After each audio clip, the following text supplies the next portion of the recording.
ఈ బిజినెస్ ఏదైనా మీ ఊర్లో ప్రమోషన్ చేయాలంటే అది సుమన్ టీవీతోనే సాధ్యం. ఇప్పుడే సంప్రదించండి. Welcome to Suman TV. గత 2 రోజులుగా మహబూబాబాద్ జిల్లా వ్యాప్తంగా కురుస్తున్నటువంటి భారీ వర్షాలకి మహబూబాబాద్ ప్రజల మొత్తం అతలాకుతలమయ్యాయని తెలుస్తుంది.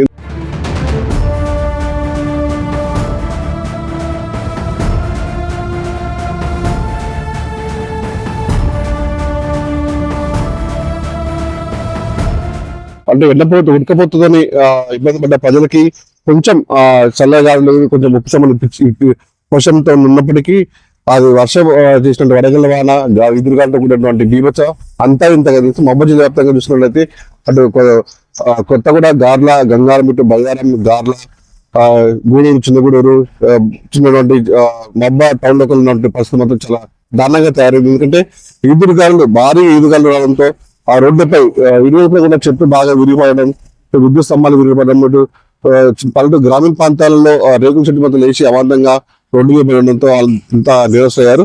ముఖ్యంగా విద్యుత్ సరఫరా చెందినటువంటి ముఖ్యంగా మహబూబాబాద్ నుంచి గార్ల బయారం వెళ్లే ప్రాంతంలో రోడ్డుకి ఇరువైపులా చెట్టు భారీగా పడడంతో అక్కడ విద్యుత్ శాఖ అధికారులు యుద్ధ ప్రాతిపదికన మొత్తం విద్యుత్ పునరుద్ధరించేందుకు మొత్తం తీవ్ర అవస్థపడ్డారు. వాటికి మొత్తానికైతే విద్యుత్ సరఫరా చేసేందుకు క్షేత్రస్థాయిలో చిన్న సిబ్బంది నుంచి పై అధికారుల వరకు కూడా విద్యుత్ పునరుద్ధరించే తీవ్ర ప్రయత్నం చేశారు.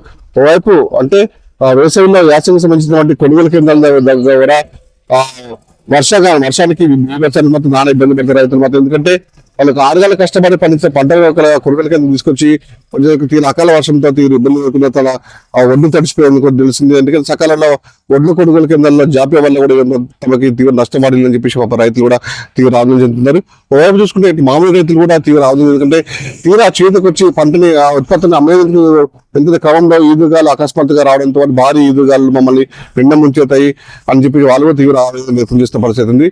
కొన్ని గ్రామాలలో చూసినట్లయితే మనం ఇటు భయం, ఇల్లందు తదితర ప్రాంతాల్లో సుమారుగా చాలా మంది ఇంటి పైకి గాలి విపరీతంగా వేసిపడి వాళ్ళు నిరాశ్రయాలు, వాళ్ళకు సంబంధించినటువంటి అధికారులు కూడా వాళ్ళు వేడుకున్న పరిస్థితి ఉంది. మొత్తానికైతే మహబూబాబాద్ జిల్లా వ్యాప్తంగా గత 2 రోజులు కూర్చున్న భారీ వర్షానికి తీవ్ర నష్టపడిందని చెప్పేసి అధికారులు అంచనా వేస్తున్నారు. ఎవరైతే నిరాశ్రయ్యారో ఇల్లు ధ్వంసమైన వారికి సంబంధించినటువంటి గోడలు కూలిపోయిన వారు కూడా ప్రభుత్వం తరఫున సహాయ చర్యలు అందిస్తామని చెప్పేసి కూడా కొంతమంది అధికారులు సర్వే చేసిన వాళ్ళకి హామీలు ఇస్తున్న పరిస్థితి. ఓవరాల్ గా చూసుకుంటే మహబూబాబాద్ జిల్లా వ్యాప్తంగా భారీ వర్షాలతో తీవ్ర నష్టం చెప్పొచ్చు.